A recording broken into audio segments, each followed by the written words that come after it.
Our Camino was a promise. 1 year in the making, now coming to life as we finally gathered in Sarria, just over 115 kilometers from Santiago de Compostela. Sarria greeted us with rolling hills and steep climbs, the path mostly unpaved, meandering through landscapes that would define the rhythm and spirit of our pilgrimage for the next 9 days. Each morning, we anchored ourselves in prayer beside ancient churches or humble roadside shrines. Each night, we ended with Mass, sometimes in the simple comfort of a hotel room, and once, memorably, in a tent surrounded by furniture, where the Eucharist felt especially intimate and profound.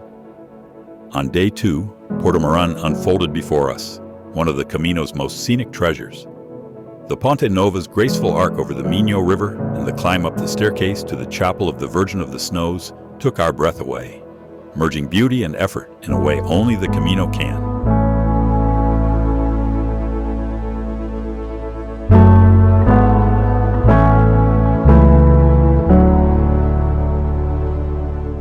By day 3, the journey deepened. What started as a scenic trek became a spiritual odyssey. Rain fell, the climbs grew steeper, and the rhythm shifted from lively conversation to silent perseverance. We learned to let each footstep become a prayer, trusting that the presence of fellow pilgrims ahead and behind would carry us through.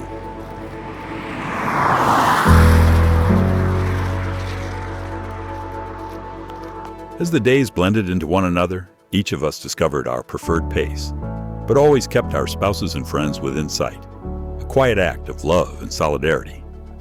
Long stretches passed in silent reflection, surrounded by God's handiwork, verdant forests, bare rolling plains, and the constant hush of nature. The Camino was becoming a living metaphor for the unpredictable, beautiful, and sometimes arduous pilgrimage of life itself.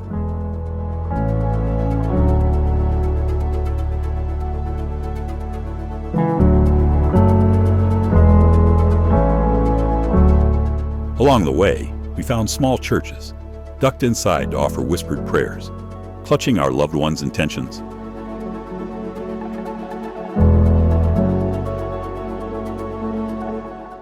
Pilgrims and cyclists became companions in this great tapestry of faith and effort. Sometimes it was just us and the animals, gentle reminders of the Camino's simplicity and peace. Lunchtimes became sacred pauses, reunions that restored our bodies and reminded us we were on this journey together. The landscape changed with every step. Thick forest, open fields, even the curious sight of a stack of cars, incongruous but memorable. At day's end, dinner brought its own grace. We may have walked apart for hours, yet each night we circled back to a single table, sharing stories, reliving the day, deepening bonds that the Camino both tested and strengthened.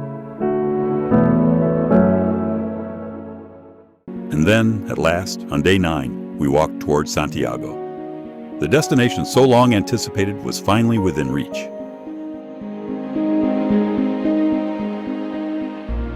As the towers of the basilica appeared on the horizon, our steps quickened. Excitement sparkled in every glance. The sound of a Galician bagpipe echoed through the streets, signaling our approach to the Plaza del Obradoiro. Rounding the final corner, we stepped into the vast square, light bouncing off centuries-old stone, embraced by the joyous clamor and quiet awe of pilgrims both past and present.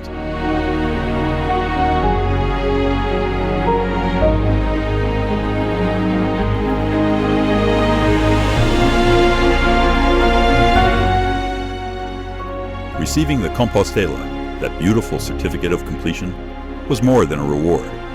It was the tangible symbol of a journey that reshaped us. How does one describe such a moment? It was gratitude, humility, wonder, and joy all at once, a spiritual culmination and a new beginning. If you long to know yourself, to deepen your sense of community, or to encounter your Heavenly Father in a new way, take this as your invitation. Walk the Camino. Let its lessons of life, faith, and friendship be yours.